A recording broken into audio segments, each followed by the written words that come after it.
দর্শক RRM still inside পলিটিক্সে আপনাদেরকে স্বাগত জানাচ্ছি। আমি আজিজুর রহমান কিরণ। এই অনুষ্ঠানে মূলত সমসাময়িক রাজনৈতিক বিষয়গুলো নিয়ে আমরা আলাপ করে থাকি। আজকেও তার ব্যতিক্রম নয়। আজকে আমরা আলোচনা করতে চাই অংশীজনের মতামতে কি দূর হবে মতানৈক্য, এই শিরোনামে। এই বিষয়ে আলোচনার জন্য স্টুডিওতে আমাদের মাঝে দুজন অতিথি উপস্থিত হয়েছেন ইতিমধ্যে। প্রথমে পরিচয় করে দিতে চাই বিএনপির প্রশিক্ষণ বিষয়ক সম্পাদক এই মোশাররফ হোসেন আপনাকে, এবং আরও উপস্থিত আছেন ডক্টর আব্দুল্লাহ আল মামুন, ঢাকা বিশ্ববিদ্যালয়ের শিক্ষক এবং রাজনীতি বিশ্লেষক। শুরুতেই যে প্রসঙ্গটি বলছিলাম, অংশীজনের মতামতে কি দূর হবে মতানৈক্য, আসলে কি মতানৈক্য দূর হওয়ার কোনো অবস্থা দেখছেন কিনা আপনারা? ধন্যবাদ আপনাকে, ধন্যবাদ আমার শ্রদ্ধা আলোচক এবং নিউজ 24-এর দর্শক শ্রোতা। আসলে আমরা কি বলেছি, আমরা যারা অংশীজন বলতে তো আপনি রাজনীতির দলগুলিকে বোঝাচ্ছেন। আমরা রাজনৈতিক দলগুলোকে তো নিঃশর্তভাবে ডক্টর ইউনূসের এই নেতৃত্বাধীন সরকারকে আমরা সমর্থন দিয়ে যাচ্ছি। এখন আস্থাটা বজায় রাখা এবং আস্থাটা অক্ষুণ্ণ রাখার দায়িত্ব কিন্তু এই ইন্টিরিয়াম গভর্নমেন্টের, ইউনূসের নেতৃত্বাধীন সরকারের। যদি কোনো কারণে অনাস্থা তৈরি হয় তাহলে তাদেরকে কিন্তু বিচার বিশ্লেষণ করে দেখতে হবে কেন অনাস্থাটা তৈরি হচ্ছে। আজকে আসলে এই জুলাই বিপ্লবটা কেন সংগঠিত হয়েছে, যেখানে গণতন্ত্রকে হত্যা করে আমাদের সাংবিধানিক প্রতিষ্ঠানগুলিকে সম্পূর্ণ নিচ্ছিন্ন করে দিয়ে শেখ হাসিনা দীর্ঘ 15 বছর দেশটা শাসন করেছে। এই অবস্থা থেকে উত্তরণের জন্য আমরা কিন্তু দীর্ঘ 15.5 বছর আমরা আন্দোলন সংগ্রাম করেছি। আমাদের অসংখ্য সহযোদ্ধাদেরকে আমরা হারিয়েছি, আমরা মিথ্যা মামলা, জেল কেটেছি। একটাই আকাঙ্ক্ষা যে আগামী একটা গণতান্ত্রিক বাংলাদেশ, বাংলাদেশের আপামর মানুষের একটি বাংলাদেশ আমরা তৈরি করব, এবং যার দায়িত্বটা দেওয়া হয়েছে ডক্টর ইউনূসের নেতৃত্বাধীন একটি সরকারকে। এখন তাদের কর্মকাণ্ড আমরা কি বলেছি, আমরা বলেছি রাজনৈতিক দলগুলি যে আগামী দিনে আপনারা যেই কর্মকাণ্ডই করেন না কেন, যেই সংস্কার করেন, যেই পরিবর্তন করতে চান, তার জন্য একটা সুনির্দিষ্ট রোড ম্যাপ দেন, অর্থাৎ সময়সূচি দেন। আপনাকে একটু থামাচ্ছি। আমরা শহীদ জিয়াউর রহমান নিয়ে এক অনুষ্ঠানে বক্তব্য রাখছেন বিএনপির ভারপ্রাপ্ত চেয়ারম্যান তারেক রহমান, আমরা তার খানিকটা বক্তব্য শুনে আসতে চাই।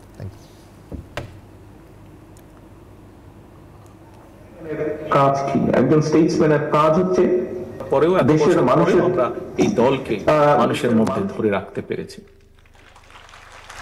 যদি এরপরে যদি আমরা দেখি একজন স্টেটসম্যান হিসাবে, একজন স্টেটসম্যানের কাজ কি? একজন স্টেটসম্যানের কাজ হচ্ছে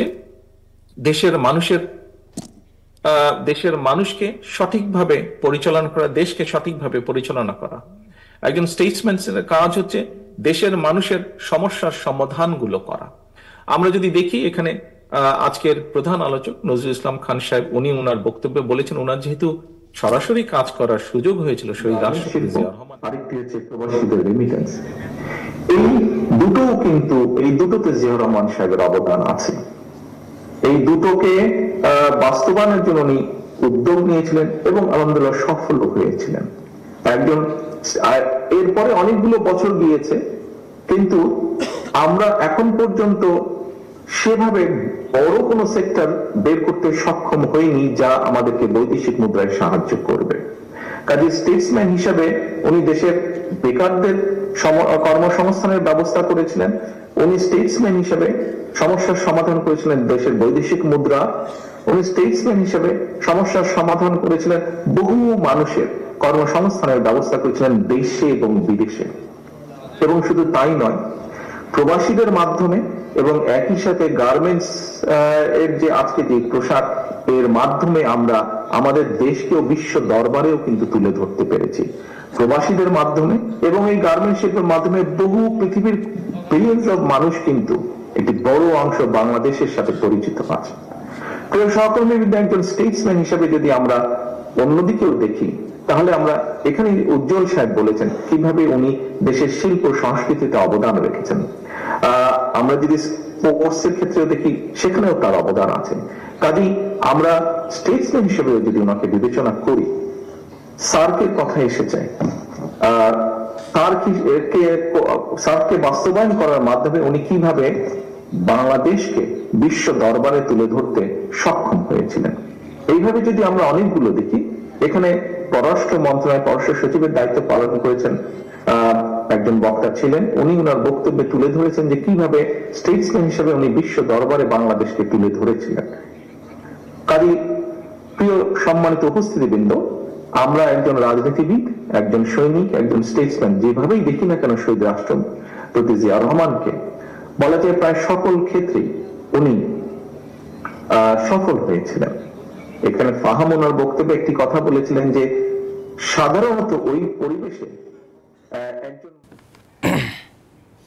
আমরা শুনছিলাম ৭৯তম জন্মবার্ষিকী উপলক্ষে শহীদ প্রেসিডেন্ট জিয়াউর রহমানের এক আলোচনায় বিএনপির ভারপ্রাপ্ত চেয়ারম্যান তারেক রহমান কথা বলছিলেন। তিনি বৈদেশিক মুদ্রা ও গার্মেন্টস শিল্পের প্রসার যে ঘটেছে সেখানে যে জিয়াউর রহমানের অবদান ছিল সেটি তুলে ধরেছে। বিরতির আগে আমরা আলাপ করছিলাম যে অংশীজনের মতামত কি দূর হবে মতানৈক্য। আপনি বলছিলেন যে আপনাদের প্রত্যাশা ছিল যে ডক্টর ইউনূসের মাধ্যমে যে সরকার প্রতিষ্ঠিত হয়েছে সেই সরকার এই মতানৈক্যগুলো দূর করবে, সেখানে আপনারা হ্যাঁ দূর করবে। এর জন্য আমরা একটা চেয়েছিলাম যে তারা কিছু সংস্কার করবেন, কিছু পরিবর্তন করবেন। এটা কিন্তু রাজনৈতিক দলগুলিও চাচ্ছে। আপনি ইতিমধ্যে দেখেছেন যে বিএনপির পক্ষ থেকে রাষ্ট্র মেরামতের জন্য একটা ৩১ দফা প্রস্তাবনা উত্থাপন করা হয়েছে, জামাত ইসলামের পক্ষ থেকে করা হয়েছে। ৩১ দফার মনে হয় ৮টা দফা ইতিমধ্যে এই সংস্কার যে প্রস্তাবনা আছে সেই প্রস্তাবগুলো ঐক্যমত হয়ে গেছে, ঐক্যমত হয়ে গেছে। সুতরাং আপনি মনে করেন আমরা কিন্তু সংস্কারের পথে আছি, কিন্তু আমরা কি দাবিটা করেছি? আমরা দাবিটা করেছি যে আপনি যে কাজগুলি করতে চান তার জন্য একটা সুনির্দিষ্ট সময় আপনি ঘোষণা দেন যে আপনার এই কয়দিনে আপনার এই প্রস্তাবনে এটা লাগবে, আপনার বাস্তবায়নে এতদিন লাগবে, আপনি আগামী দিনে গণতন্ত্র প্রতিষ্ঠা করতে এতদিন লাগবে। কিন্তু এখানে একটা ধোঁয়াশা আমরা লক্ষ্য করছি। আমরা মনে করি এই জায়গাটা ডক্টর ইউনূসের নেতৃত্বাধীন সরকার খুব দ্রুত এটা পরিষ্কার করা উচিত এবং যেখানে তারা কি করতে চাচ্ছে। গত বৃহস্পতিবার সর্বদলীয় বৈঠক শেষে কিন্তু বিএনপির স্থায়ী কমিটির সদস্য সালাউদ্দিন আহমেদ তার কথাও কিন্তু একটা জিনিস স্পষ্ট যে একটা ধোঁয়াশা তৈরি এখানে আছে। হ্যাঁ, আমরা দেখবেন যে নিঃস্বার্থভাবে ডক্টর ইউনূসের এই সরকারকে রাজনৈতিক দলগুলি সমর্থন দিয়েছে, সেই শ্রদ্ধাটা কিন্তু তাদের রাজনৈতিক দলদের প্রতি তাদের দেখানো উচিত। কিন্তু আমরা সেখানে অনেকটা কার্পণ্য দেখছি। আপনি দেখবেন এই যে জুলাই বিপ্লব আমরা বলি, হঠাৎ করে আমরা দেখলাম একটা সর্বদলীয় সভা ডাকা হয়েছে, সেখানেও একটা নানা বৈঠকটা আসলে কারা ডেকেছে? এটা কি ডক্টর ইউনূসের পক্ষ থেকে ডেকেছে কিনা? ইউনূস সাহেব ওখানে যে কথাটা বলেছে, আমরা যেটা লক্ষ্য করলাম, উনি বলেছে হঠাৎ ছাত্ররা আমার কাছে আসলেন, এসে একটা প্রস্তাবনা দিলেন আমি এবং বললো আপনাকে এটা পাঠ করতে হবে শহীদ মিনারে। উনি বললেন তো আমি রাজনৈতিক দলগুলির সাথে কথা না বলে তো আমি এটা পারবো না। সুতরাং ওনার অ্যাটিটিউডটা এখনো কিন্তু আমরা মনে করি পজিটিভ। উনি সবাইকে আস্থায় রেখে কাজ করতে। আমরা ডক্টর আব্দুল মামুন আপনার কাছে যদি শুনতে চাই, আপনার কাছে কি মনে হচ্ছে এই বৈঠকটা নিয়ে আপনি কতটুকু আশাবাদী? না, ধন্যবাদ আপনাকে, মোশাররফ ভাইকে ধন্যবাদ। আমি আশাবাদী হতে চাই, কিন্তু সমস্যাটা হয়ে গেছে প্রক্রিয়াটাতে, যে প্রক্রিয়ায় এই বৈঠকের দিকে গেল। এবং আমি অন্য একটা বিষয় একটু প্রথমে হাইলাইট করলে বোধহয় ভালো হবে। দেখুন, এই সরকার যখনই রাজনৈতিক দলগুলোকে ডেকেছে, এটা নিয়ে আমরা সবসময় টকশোতে বলছি, এমনিতে সভা সমাবেশে বলছি, সেমিনারে বলছি যে আর একটু রেসপেক্ট বোধ হয় রাজনৈতিক দলগুলো পাওয়ার যোগ্য। আপনি SMS পাঠিয়ে বা হোয়াটসঅ্যাপে মেসেজ দিয়ে একদিন আগে ডাকাটা, এটা রাজনৈতিক দলগুলোকে এভাবে ডাকাটা শোভন নয়। তার মানে মনে হচ্ছে একটি অপরিকল্পিত ব্যবস্থাপনা, বা এটা ব্যবস্থাপনা তো সঠিক ছিল না। দ্বিতীয়ত আরেকটি বিষয়, যেটি একটি রিমার্কেবল ইনসিডেন্ট, যে যখনই তত্ত্বাবধায়ক সরকার বা অন্তর্বর্তীকালীন সরকার যেটাকে আমরা বলছি, দুঃখিত, ডেকেছে, সব রাজনৈতিক দল কিন্তু গেছে, সাড়া দিয়েছে। মোশাররফ ভাই একটা কথা একটু হাইলাইট করলেন, যেটা আমাদের সবার সরকার, আমরা সর্বোচ্চ সহযোগিতা দিচ্ছি। এবার কিন্তু সিপিবির না যাওয়াটা, আমি ছোট একটি এলডিপির একটা ডিবেট থাকতে পারে, কিন্তু সিপিবির না যাওয়াটাকে, তাদের দলের কত জনসংখ্যা, তারা কোন পর্যায়ের নেতৃবৃন্দ, সংসদে আসন কত, সেই বিতর্কে আমি যেতে চাই না। কিন্তু তাদের না যাওয়াটা কিন্তু একটা ভালো জিনিস হলো না, বা ভালো মেসেজ দিচ্ছে না। তার মানে কি, যে একটি দল আজকে হয়তো বা আমি বলবো চ্যালেঞ্জই করলো বা অসম্মতি জানালো, এটি কিন্তু সরকারের জন্য ভালো হলো না।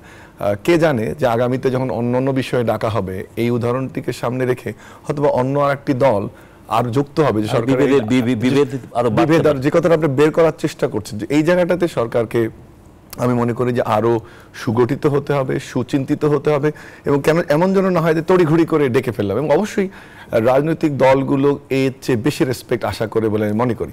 দ্বিতীয় আরেকটি বিষয়, যে এই পরিস্থিতিটাকে কিন্তু প্রথম দিকে আমি মনে করি যে ভালোভাবে হ্যান্ডেল করছে গভর্নমেন্ট।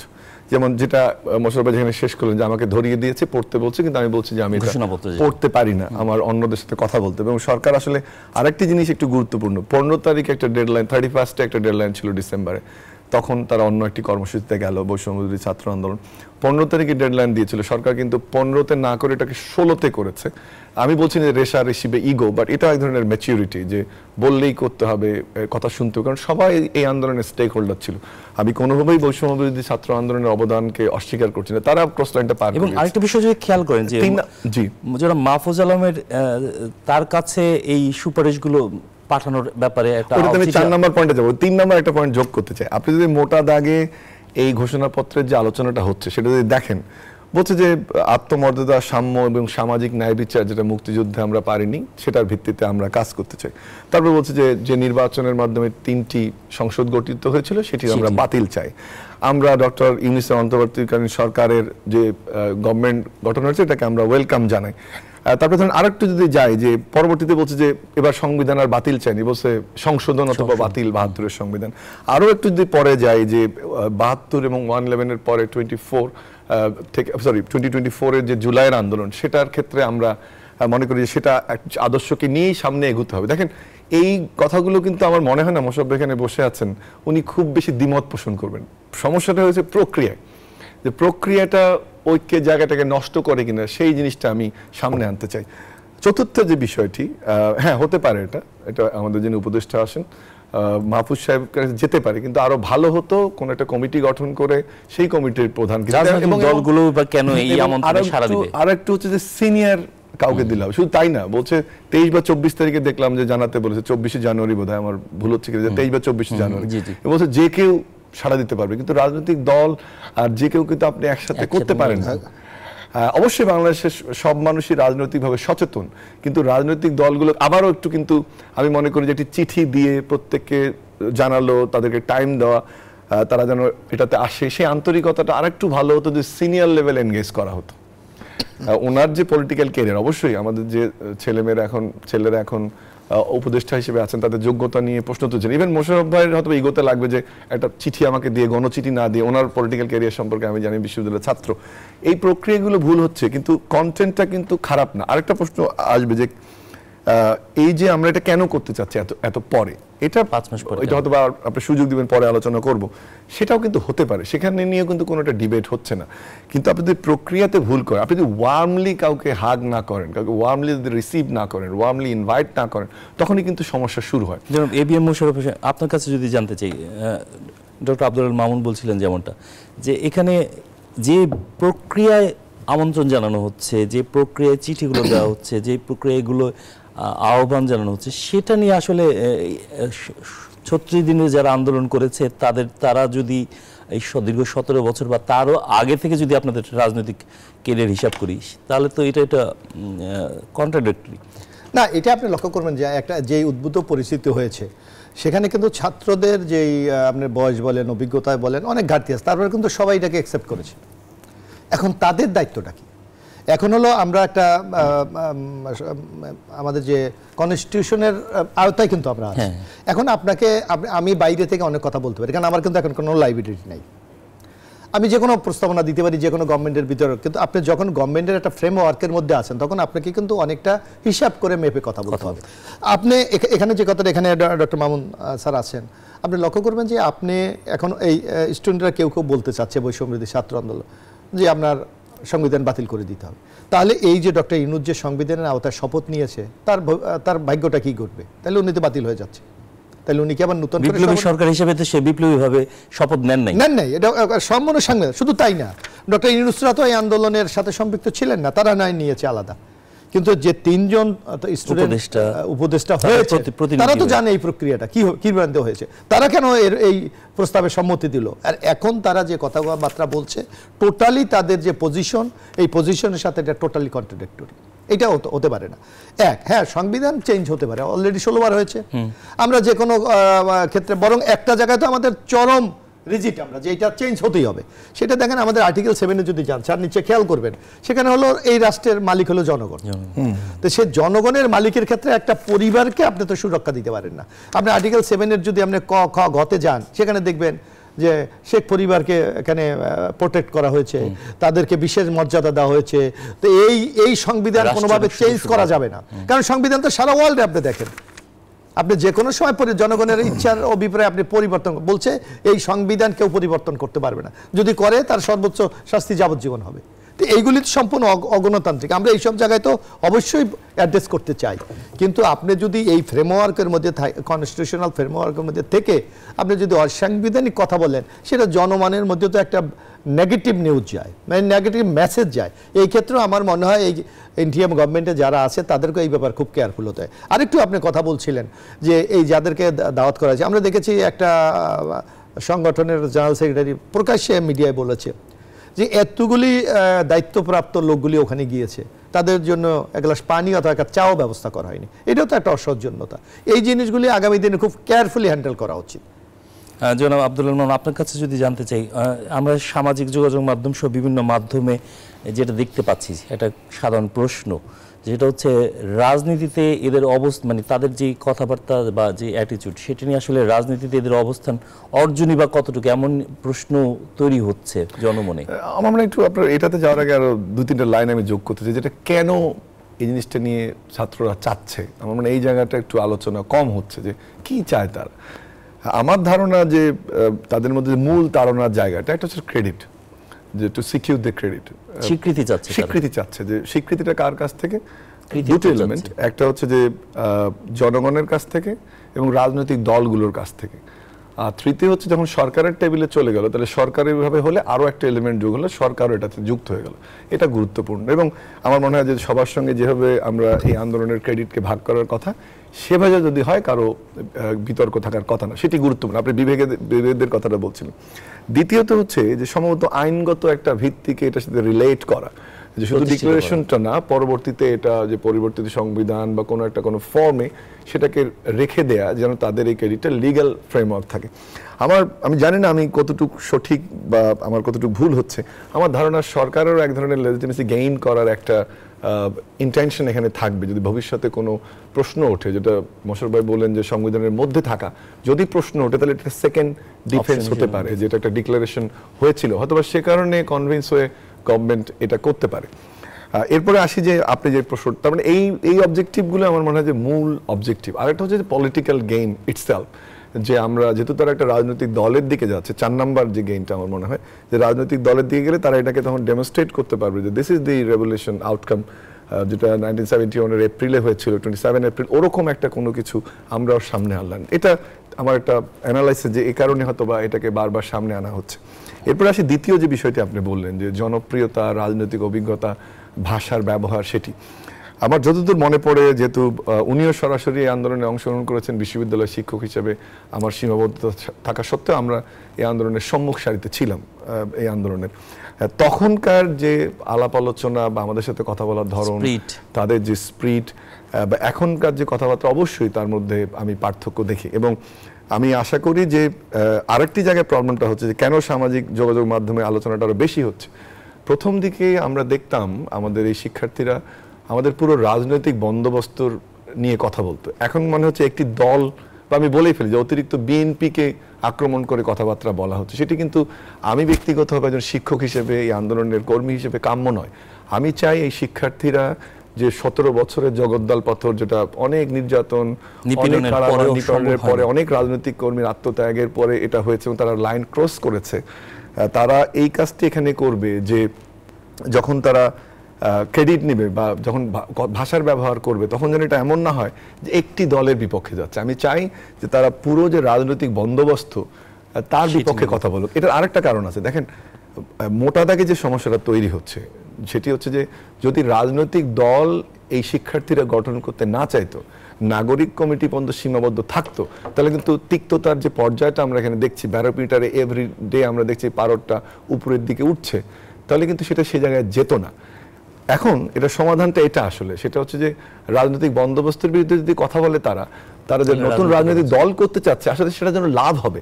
আর যদি বিএনপির বিপক্ষে চলে যায়, তাহলে কিন্তু অন্য আইডিওলজিগুলোকে যদি কোয়েশ্চেন না করে, এক্সিস্টিং প্র্যাকটিসকে প্রশ্ন না তোলে, সেটা জামাত ইসলাম হোক বা সিপিবির ব্যর্থতা হোক, সেটা জাতীয় পার্টি হোক বা অন্য যে কোনো দল হোক, তাহলে কিন্তু আমার মনে হয় না যে খুব বেশি বেনিফিট শিক্ষার্থীরা পাবে। এই জন্য তাদের ভাষা যেমন পরিশীলিত হওয়া দরকার, আরো তাদের যে রাজনৈতিক যে বক্তব্য সেটি যেমন একটি দল এর বিপক্ষে যেন না যায়, তাদের কর্মকাণ্ড, তাহলে কিন্তু দেখবেন যে আস্তে আস্তে এটা কমে আসবে। আর যদি এই ধারাটা অব্যাহত থাকে সেটি অত্যন্ত দুঃখজনক হবে যে রাজনীতিগত বিপ্লবের সবচেয়ে রাজনৈতিক দলগুলোর মধ্যে যার অবদান সবচেয়ে বেশি, বিএনপিকে বাদ দিয়ে যদি তারা অন্য কোনো রেটরিক দাঁড় করতে চায় তাহলে কিন্তু তাদের রাজনৈতিক ভবিষ্যতের জন্য সেটি খুব ভালো হবে বলে আমি মনে করি না।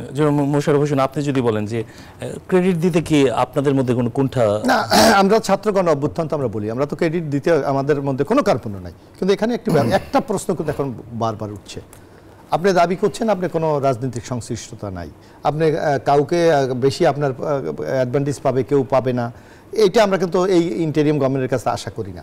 কিন্তু যদি একটি সংগঠন জন্ম নেয়, রাজনৈতিক দলই যদি জন্মায়, আমরা বলেছি যে কোনো রাজনৈতিক দলকে আমরা স্বাগত জানাবো, কিন্তু আপনার রাষ্ট্রীয় পৃষ্ঠপোষকতায় রাষ্ট্রের সুবিধা নিয়ে ক্ষমতাকে ব্যবহার করে যদি আপনি দল করতে যান, সেখানে আপত্তিটা কিন্তু এখানে যদি বৈষম্য বিরোধী ছাত্র আন্দোলন ওপেন যদি একটা রাজনৈতিক দল করে, কারণ তাদের 3 জন কিন্তু এই গভর্নমেন্টে আছে এবং সারা বাংলাদেশে তারা যেভাবে স্বাচ্ছন্দ্যে সরকারের সহায়তায় যেভাবে তারা করে, তাহলে একটা দল যে অ্যাডভান্টেজ আপনি দিলেন অন্য একটা শক্তিকে দিলেন না, এটা নিয়ে তো জনমতে নানা প্রশ্ন উঠতে পারে। এবং আপনি এই অংশীজনদের মূল আপত্তিটা আমার মনে হচ্ছে এখানে এক। আরেকটু যে জিনিসটা আমি একটু ডক্টর মামুন স্যারের সাথে আমি আরেকটু যোগ করতে চাই, ছাত্ররা যেটা করতে চাচ্ছে আমরা মনে করি তাদের একটা স্বীকৃতি বা একটা প্রোটেকশন, কারণ আজকে রাজনৈতিক পরিস্থিতি এরকম আছে, 10 বছর পর তো নাও থাকতে পারে, তাদেরকে একটা প্রোটেকশন দরকার, স্বীকৃতি দরকার। তার জন্য তো আপনার রাজনৈতিক দলগুলিকে আপনাকে আস্থায় আনতে হবে, তাদেরকে কনভিন্স করতে হবে যে এই কারণে আমরা করি। কিন্তু আপনি হুট করে একটা ইমেল করে পাঠিয়ে দিলেন একটা পেপারস, আলোচনা করতে আসেন, আমার মনে হয় এই ক্ষেত্রে আন্তরিকতা কতটুকু এইটা তো আমরা একটা না, আপনি ফোর্স করে করতে চান, আপনি কি এটা মিউচুয়াল আন্ডারস্ট্যান্ডিংয়ের মাধ্যমে সবার মাধ্যমে করতে চান, না আপনি বলতে হবে এটা আমাকে করতে হবে। প্রধান উপদেষ্টার বক্তব্যে বোঝা গেল যে আপনি এটা করবেন, উনি কিন্তু সেটা রাজি হয়নি। কিন্তু রাজনৈতিক দলগুলি তো কি সেভাবে রাজি হবে? আমার মনে হয় আমি স্যারের সাথে একমত, যদি ছাত্ররা মনে করে তাদের একটা স্বীকৃতি দরকার, তাদের আগামী দিনে একটা প্রোটেকশন দরকার, তাহলে রাজনৈতিক দলগুলিকে কনভিন্স করে কিন্তু তাদের এই ঘোষণাপত্রটা আদায় করতে হবে। আমরা একটা বিরতি নেই, বিরতির পরে আমরা ফিরে আসবো রাজনৈতিক দলগুলো দল করার প্রক্রিয়া নিয়ে, আসলে যেটি নিয়ে নানান মতভেদ তৈরি হচ্ছে ইতিমধ্যে। দর্শক, RRM স্টিল ইনসাইড পলিটিক্স একটা বিরতি নিচ্ছি, আশা করি আমাদের সঙ্গে থাকবেন। দর্শক, বিরতির পর আবারও স্বাগত জানাচ্ছি RRM স্টিল ইনসাইড পলিটিক্সে। বিরতির আগে আমরা ডক্টর ABM মোশাররফ হোসেন বলছিলেন যে ছাত্র বৈষম্য বিরোধী ছাত্র আন্দোলন এবং জাতীয় নাগরিক কমিটি তাদের যে রাজনৈতিক দল করার আগ্রহ বা ইচ্ছার কথা জানিয়েছে, সেটা না হলে হয়তো আরও ভালো হতো, আপনি এমন একটা কথা বলছিলেন। আমরা কি সামাজিক যোগাযোগ মাধ্যমেও দেখতে পাচ্ছি যে তাদের এই রাজনৈতিক দল করা নিয়ে একটা মিশ্র প্রতিক্রিয়া সরকারের পৃষ্ঠপোষকতায় বলা হচ্ছে অনেকেই। আসলে রাজনৈতিক দল করতে চাচ্ছে বলেই কি আপনাদের তাদের বিষয়ে একটা সাধারণ মানুষের একটা খারাপ ধারণা তৈরি হচ্ছে কিনা? এটা আমরা কিন্তু স্বাগত জানিয়েছি, যদি তারা সরকারের সংস্পর্শ ছেড়ে যদি ইন্ডিপেন্ডেন্টলি তারা যদি দল করতে চায়, আমরা আমাদের চেয়ারম্যান বলেছে যে কোনো গণতান্ত্রিক রাজনৈতিক দলকে আমরা স্বাগত জানাবো। কিন্তু আপনি এই আন্দোলনটা কি হয়েছিল বৈষম্যের বিরুদ্ধে, তা আপনি এখানে কি বৈষম্য নাই? একটা দল রাষ্ট্রীয় সুযোগ সুবিধা নেবে, অন্য দলগুলি তার ধারে কাছেও নাই। এই আপনার মূল স্পিরিটকে তো আপনি ভায়োলেশন করছেন। আমাদের বক্তব্যটা এখানে, আমরা আছি যে বৈষম্য মুক্ত বাংলাদেশ করবো, আপনি আরেকটা বৈষম্যের মধ্যে নিজেকে ঢুকিয়ে যাচ্ছেন, এখানে আমাদের আপত্তি এক। আর আরেকটা জিনিস আপনি লক্ষ্য করবেন যে এই যে স্টুডেন্টকে আপনি 5 তারিখের তাদের প্রতি মানুষের যে আকাঙ্ক্ষা ছিল, এখন ধীরে ধীরে কিন্তু সেটা হ্রাস পাচ্ছে। তো এই নিজেদেরকে কি তারা এই হুমকির মধ্যে ফেলবে, এইটাও কিন্তু তাদের বিচার বিশ্লেষণ করতে হবে। ডক্টর আব্দুল মামুন, আপনি যে বিরতির আগে বলছিলেন যে এই যে প্রক্রিয়ায় ঘোষণাপত্র করার কথা হচ্ছিল বা ঘোষণাপত্রটা পাঠ করা হচ্ছিল, সেই প্রক্রিয়া নিয়ে আপনার কিছু বলার ছিল? না, আমি বলছিলাম যে আমাদের একটু যেমন আমি বললাম যে তাদের এটা করার ইন্টারেস্টটা কি, কয়েকটা কারণ আমি বললাম।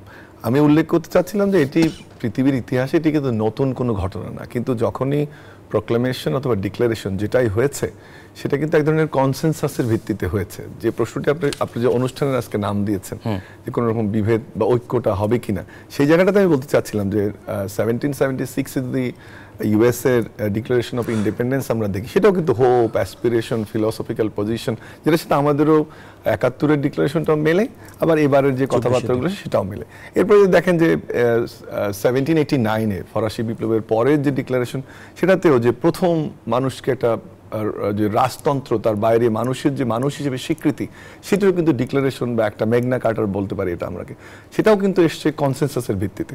আরও একটু যদি পরে আসি যে 1863-তে ভেরি একটা কন্টেম্পোরারি একটা declaration, emancipation, American emancipation, proclamation of American emancipation, সেখানে কিন্তু মানুষের চাওয়া পাওয়া এবং এখানে নতুন করে যোগ হয়েছিল যে ভবিষ্যৎ প্রজন্মের জন্য কেমন আমেরিকা হবে সেই কথাগুলো এসছে। যদিও আরেকটা প্রোক্লেমেশন ফেইল করছে, বাট খুব অ্যাডমায়ার ইন্টারন্যাশনালি, সেটা হচ্ছে আইরিশ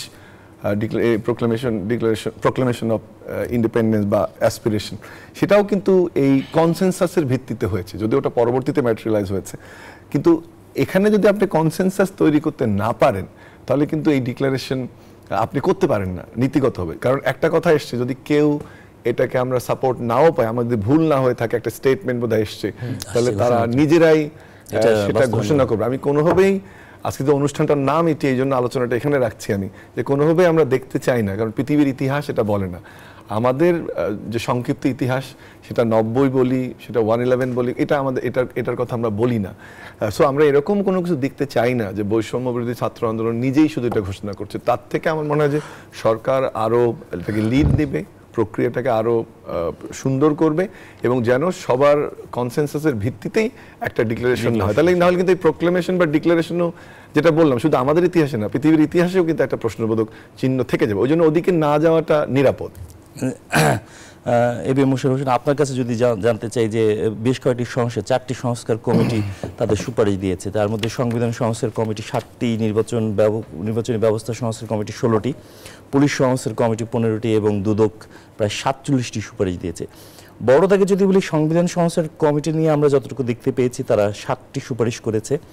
এটি নিয়ে আসলে আপনাদের পর্যবেক্ষণ কি, আপনারা কি মনে করছেন? আসলে আমরা আমাদের দলের পক্ষ থেকে ইতিমধ্যে যেই প্রতিবেদনগুলো তারা দিয়েছে, আমাদের দলের লেভেলে এটা নিয়ে পর্যালোচনা হচ্ছে, এবং খুব শীঘ্রই আপনারা দেখবেন যে বিএনপির পক্ষ থেকে একটা প্রতিক্রিয়া দেওয়া হবে। কিন্তু আপনি দেখবেন যে আমরা যে 31 দফা রাষ্ট্র মেরামতের যে দেখেছি, সেখানে কিন্তু এই 4টা ভাগই আছে।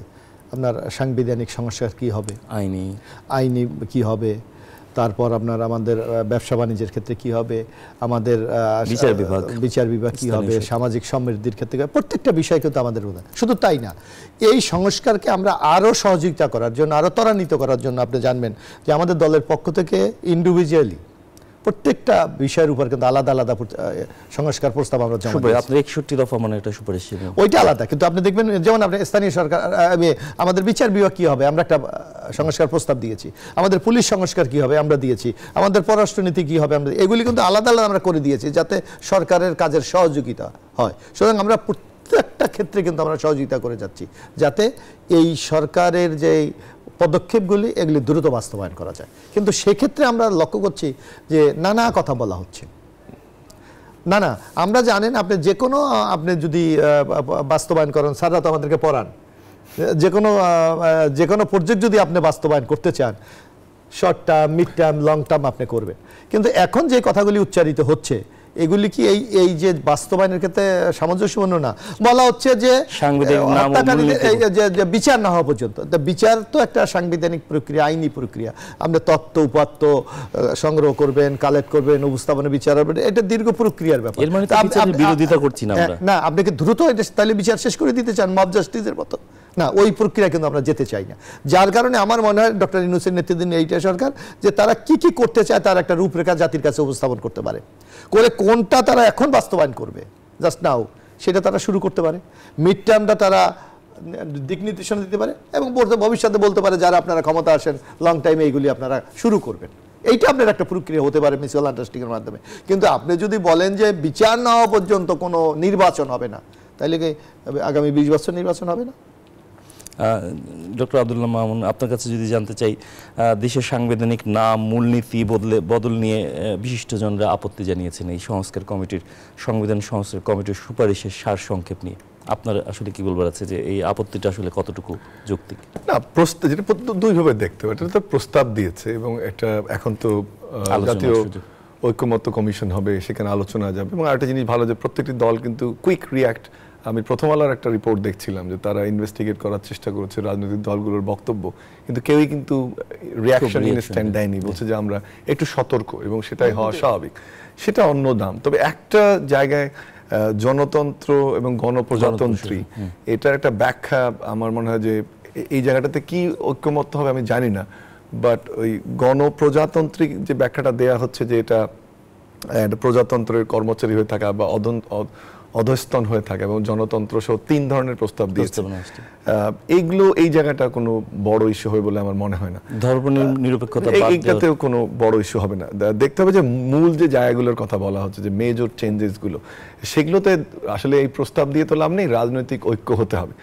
আর একটা হচ্ছে যে এটা একটা ভালো দিক হচ্ছে যে একটা হলো যে আমরা বাংলাদেশের সংস্কৃতিতে দেখি যে এই ধরনের কমিটি বা কমিশনগুলো রিপোর্ট দিতে অনেক দীর্ঘ সময় দেরি করে। এটা কিন্তু অ্যাপ্রিসিয়েট করতে হবে যারা কাজ করেছেন তাদেরকে, এবং অনেক মাথা খাটিয়ে তারা করেছেন। ভালো দিকটা হচ্ছে যে অনেক জিনিস এখন সামনে আসলো। তবে আমার যেটা ধারণা, যে জায়গাতে মোশাররফ ভাই গেলেন ওখানে আমি একটু যেতে চাই, যে খুব বেশি এটা আমাদের সামনে থাকুক ভবিষ্যৎ পরিকল্পনা হিসেবে, এবং আস্তে আস্তে আমরা ওখানে যাব। Short term, mid term, long term করে করতে হবে। ঐক্যমত্য সৃষ্টি করে আসলে নির্বাচন প্রক্রিয়ায় ফেরা উচিত। এবং সেটা অবশ্যই আমি সবসময় প্রতিদিন বলে থাকি যে শিক্ষার্থীরা দল গঠন করবে, এটাকে আমি ওয়েলকাম করি, কিন্তু অবশ্যই আদর্শের জায়গাটা তো অন্যের থেকে ডিফাইন করতে হবে। একটা ছোট্ট উদাহরণ দিই, আমি খুব খুশি হব আমাদের শিক্ষার্থীরা এই কাজটা প্রথম থেকে শুরু করে, যে তারা একটা অফিস ধরে নিয়েছে। আমরা সবসময় রাজনৈতিক দলগুলোর ফাইন্যান্স নিয়ে কথা বলি, বাংলা মোটর একটা অফিস নিয়েছে দুটো সংস্থাতে, তাদের ওটার ফাইন্যান্সিংটা কীভাবে হচ্ছে। শহীদ মিনারের 31 ডিসেম্বর একটা প্রোগ্রাম করলো, সেখানে সারা দেশ থেকে লোক এসছে, তার মডেলটা আমি কিন্তু এটা অ্যাডভাইস করছি, ক্রিটিসিজম না, তাহলে কিন্তু ডিস্টিংক্ট হতে পারবে অন্যের থেকে, যে আমি এইভাবে আমার সংগঠনটা চালাচ্ছি বা এইভাবে চালাবো, তাহলে কিন্তু অন্য রাজনৈতিক দলগুলো থেকে তারা আলাদা হবে। তখন আর বিএনপিকেও বিপক্ষে বলতে হবে না, অন্য দলের বিপক্ষে বলতে হবে, কারণ একটা ভ্যাকুয়াম আছে, ক্রেডিবিলিটি নিয়ে একটা অংশ এটা চায়। একেবারে অন্ধ রাজনৈতিক দলের সাপোর্ট অনেকে আমরা করি না, সেই জায়গাটাতে কিন্তু তাদেরকে দাঁড়াতে হবে।